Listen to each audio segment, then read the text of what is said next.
Boa noite, amantes do escuro. A história que contarei hoje aconteceu em meados de 1970, 1980.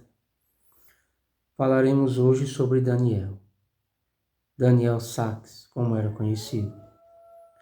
Ele sonhava em ser um grande quadrinista, passar a transpor suas emoções em quadrinhos, em desenhos.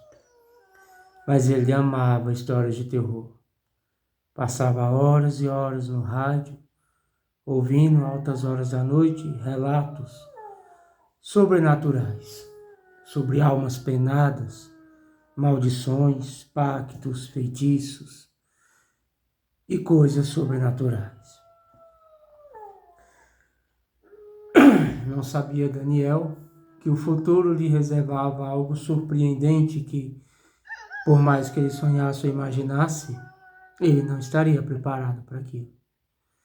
Daniel morava no campo, uma zona rural simples e humilde, e toda manhã, quando saía para o trabalho, voltava à noite. Até que, em algumas noites, ele começou a ter alguns sonhos. Viu uma procissão de pessoas de branco passeando e andando, vagando, pelo mesmo caminho que ele fazia para ir ao trabalho de manhã.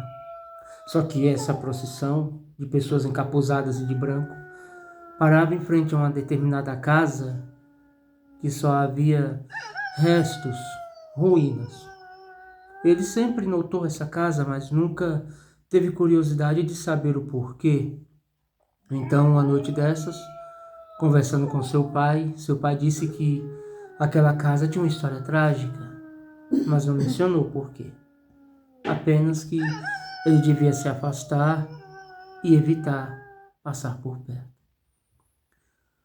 Uma determinada noite, Daniel vinha atrasado do trabalho, tinha passado o tempo e se distraído com alguma coisa que, digamos, sem muita importância, até que um dia, na hora certa, vamos dizer assim, talvez marcada pelo próprio destino, se essa era a sina de Daniel, ele passou, estava com sede, pois a caminhada era longa e o trabalho não era tão perto.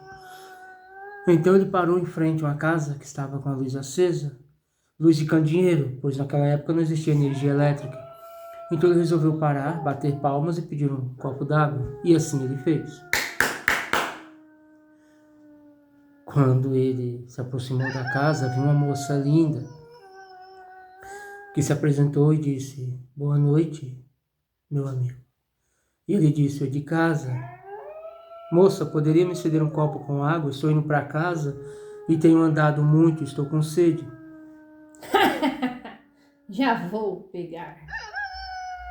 "Pode entrar. Aguarde no sofá enquanto eu pego sua água."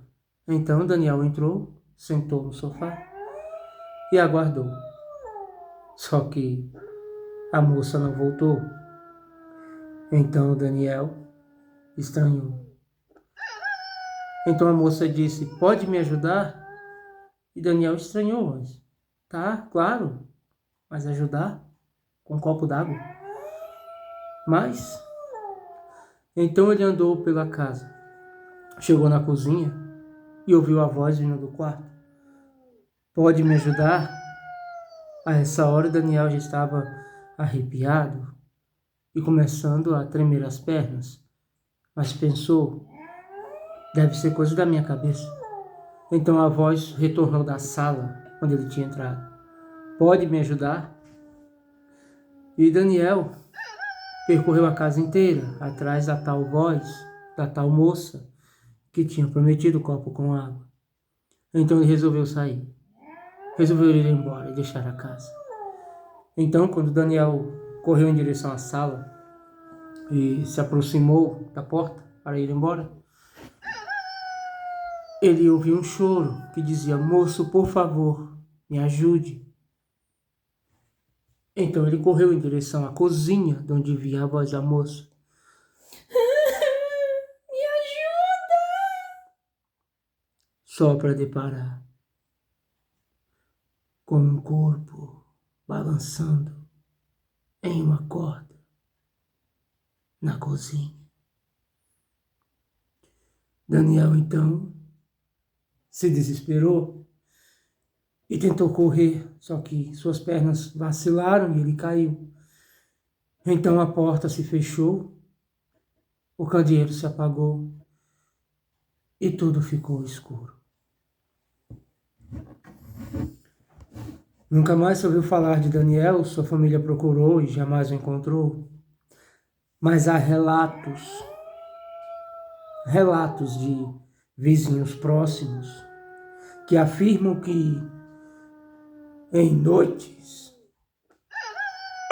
de finados, um grupo de encapuzados de branco, com velas nas mãos, passam pelaquela rua e param até hoje em frente a essa casa, ou o que sobrou dela.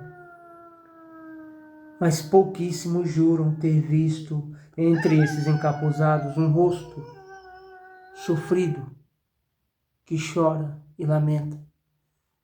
Mas esse rosto é muito familiar e quem viu jura ser igual ao de Daniel. Boa noite, amantes do escuro.